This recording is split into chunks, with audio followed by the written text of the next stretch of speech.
Sastra channel நேயர்களுக்கு நமஸ்காரம். நான் உங்க அபீதா ஸ்ரீ. இது டீ டைம் இல்ல, ஸ்திரீ டைம், நமக்கான டைம், பெண்களுக்கான டைம்.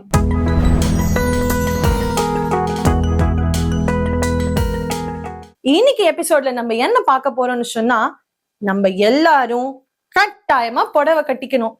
என்னடா இவ எடுத்த உடனே கண்டிஷன் போடுறாளே அப்படின்னு பாக்காதீங்க. என்னன்னு நான் சொல்றேன். இப்போ ஒரு மாலுக்கு போறேன்னு வச்சுக்கோங்க. நான் உங்களை புடவை கட்டிக்க சொல்லல. ஒரு போட்டோ ஷூட்டுக்கோ இல்ல வேற எங்கேயோ ஒரு மெரினா பீச்சுக்கு போறோம்னு வச்சுக்கோங்க. அப்பவும் நான் உங்களை புடவை கட்டிக்க சொல்லல. ட்ரெஸ்ஸுங்கிறது அவ கம்ஃபர்டபிளுக்கு ஓகே போட்டுக்கலாம். ஆனா நம்ம ஆத்துல பூஜைன்னு ஒண்ணு நடக்கச்ச அந்த புடவையை கட்டிக்கலாம் இல்லையா? நம்ம கல்ச்சருக்கு ஏத்தாப்புல அந்த ட்ரெஸ்ஸ போட்டுக்கிறதுல என்ன தப்பு இருக்கு? இப்போ ஒரு ஜட்ஜ் இருக்காருன்னு வச்சுக்கோங்க. ஜட்ஜ்மெண்ட் சொல்றதுக்கு வந்திருக்காரு. அவரு ஃபார்மல்ஸ் போட்டுட்டு வந்தா நம்ம ஒத்துப்போமா? ஆனா அவர் எப்படி வருவாரு? அந்த இடத்துக்கு அவர் எப்படி வரணுமோ அந்த ரெஸ்பெக்ட கொடுத்து அந்த ஒயிட் ஷர்ட் அந்த பிளாக் கோட்டு அப்படி போட்டுட்டு தானே வராரு. அப்போ அந்த இடத்துக்கான ரெஸ்பெக்ட் அதை அவர் கொடுக்குறாரு இல்லையா? இப்போ ஒரு சயின்டிஸ்ட் எடுத்துக்கோங்களேன். கோட்டு போடாம லேபுக்குள்ள போக முடியுமா அவரால? அதே மாதிரி தானே சுவாமிண்டா போறோம் அப்படின்னா சுவாமிங்கிறது அந்த ஒரு கல்ச்சர், அந்த ஒரு டிவினிட்டி நிறைஞ்ச பிளேஸ் இல்லையா? அப்போ நம்மளோட கல்ச்சுரல் ட்ரெஸ்ஸான நம்மளோட ட்ரெடிஷனை நம்ம ஃபாலோ பண்ற மாதிரி புடவை கட்டிக்கணும் இல்லையா? ஃபார் எக்ஸாம்பிள் இப்போ கல்யாணத்துக்கு போறோம்னு வச்சுக்கோங்க. நீங்க ரிசப்ஷனுக்கு போறப்போ லெஹங்கா போட்டுட்டு போங்க, நான் வேண்டான்னு சொல்லல. அதுவே கல்யாணத்துக்கு காத்தால முகூர்த்தத்துக்கு போகும்போது 9 கஜம் கட்டிட்டு போலாமே. நான் பார்ட்டிசிபேட் பண்ணதானே போறேன், இது எங்காத்து கல்யாணம் இல்லையே, நான் ஏன் 9 கஜம் கட்டிக்கணும்னு கேட்கப்படாது. பெரியவா சொல்லியிருக்கா இல்லையா, கல்யாணங்கிறது 1000 காலத்து பயிர். அப்போ அந்த இடத்துல மணமக்கள் ஆசீர்வாதம் பண்றதுக்கு 30 முக்கோடி தேவர்களையும் அங்க ஆவாகனம் பண்றா இல்லையா? கண்டிப்பா அந்த டிவினிட்டியோட அந்த மந்திர வைப்ரேஷனோட அந்த ஸ்பிரிச்சுவாலிட்டியோட நடக்கச்ச சுவாமி அங்க வந்துடுவா இல்லையா?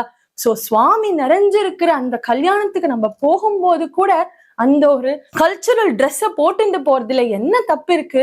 நம்ம சாரிய நம்ம கட்டிட்டு வெளியில நம்ம காட்டுறதுல எங்க குறைஞ்சிட போறோம்?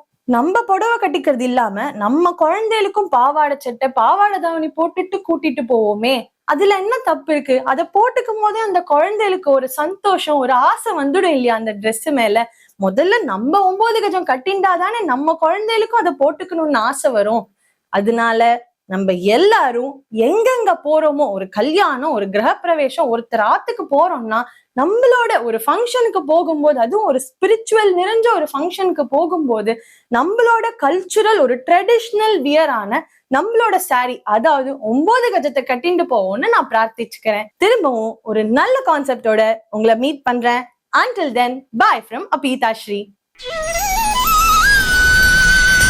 நமது சாஸ்திரா சேனலில் திருக்கோவிலூர் KB ஹரிபிரசாத் சர்மா அவர்கள் வழங்கும் தினசரி பஞ்சாங்க குறிப்பு, ஆன்மீகம் மற்றும் ஜோதிட தகவல்களை உள்ளடக்கிய நிகழ்ச்சி அனுதினம் ஆனந்தம்.